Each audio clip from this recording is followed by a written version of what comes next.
ಜಾತಿ ಗಣತಿ ಬಗ್ಗೆ ರಾಜ್ಯಪಾಲರಿಗೆ ಬಿಜೆಪಿ ಈಗ ದೂರು ಕೊಟ್ಟಿರುವಂತಹ ವಿಚಾರ ಸಾಕಷ್ಟು ಚರ್ಚೆ ಆಗ್ತಾ ಇದೆ. ಕಲಬುರಗಿಯಲ್ಲಿ ಸಿಎಂ ಸಿದ್ದರಾಮಯ್ಯ ಕೂಡ ಪ್ರತಿಕ್ರಿಯೆ ಕೊಟ್ಟಿದ್ದಾರೆ. ಜಾತಿ ಗಣತಿ ಜಟಾಪಟಿ ರಾಜ್ಯ ರಾಜಕೀಯ ವಲಯದಲ್ಲಿ ಸಾಕಷ್ಟು ಚರ್ಚೆಗೆ ಗ್ರಾಸವಾಗಿರುವ ಬೆನ್ನಲ್ಲೇ ಬಿಜೆಪಿ ನಿಯೋಗ ಈಗ ರಾಜ್ಯಪಾಲರಿಗೆ ದೂರು ಕೊಟ್ಟಿದೆ. ಆ ನಿಟ್ಟಿನಲ್ಲಿ ಕಲಬುರಗಿಯಲ್ಲಿ ಸಿಎಂ ಸಿದ್ದರಾಮಯ್ಯ ಈಗ ಪ್ರತಿಕ್ರಿಯೆ ಕೊಟ್ಟಿದ್ದಾರೆ. ಬಿಜೆಪಿ ನಾಯಕರು ಹೇಳಿದಂತಲ್ಲ ನಾವು ಕೇಳೋಕ್ಕಾಗಲ್ಲ.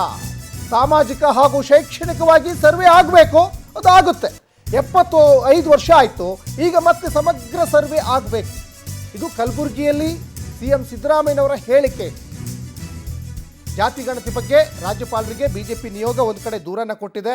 ಈ ದೂರು ಕೊಟ್ಟ ನಿಟ್ಟಿನಲ್ಲೇ ನಿನ್ನೆ ಕೂಡ BS ಯಡಿಯೂರಪ್ಪನವರ ನೇತೃತ್ವದಲ್ಲಿ ಲಿಂಗಾಯತ ನಾಯಕರೆಲ್ಲ ಸೇರಿಕೊಂಡು ಒಂದು ಮಹತ್ವದ ಸಭೆಯನ್ನು ಮಾಡಿದರು. ಯಾಕಂದರೆ ಒಂದಿಷ್ಟು ನಮ್ಮ ಜನಾಂಗದ ಜನಸಂಖ್ಯೆಯನ್ನು ಕಡಿಮೆ ತೋರಿಸಿದ್ದಾರೆ ಅನ್ನುವಂತಹ ಒಂದಿಷ್ಟು ಆರೋಪಗಳನ್ನು ಮಾಡಿದರು. ಮತ್ತು ಒಕ್ಕಲಿಗರು ಕೂಡ, ಎರಡೂ ಕೂಡ ಪ್ರಬಲ ಸಮುದಾಯಗಳು, ಒಕ್ಕಲಿಗರು ಕೂಡ ಈ ಹಿಂದೆ ಆರೋಪವನ್ನು ಮಾಡಿದರು.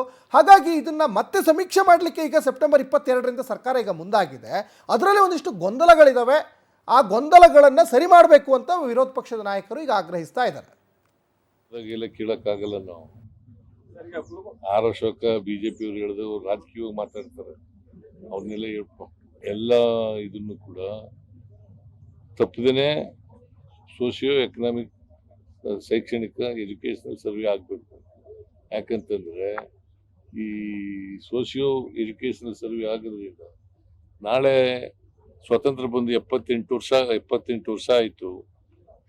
ಅವರ ಆರ್ಥಿಕ ಪರಿಸ್ಥಿತಿ ಏನು, ಶೈಕ್ಷಣಿಕ ಪರಿಸ್ಥಿತಿ ಏನು, ಅವರ ಸಾಮಾಜಿಕ ಪರಿಸ್ಥಿತಿ ಏನು ಅಂತಕ್ಕಂಥದ್ದನ್ನ ಗುರ್ತು ಮಾಡ್ಕೊಂಡು ಇದರಿಂದ ಗೊತ್ತಾಗುತ್ತೆ ಈ ಸರ್ವೆಯಿಂದ.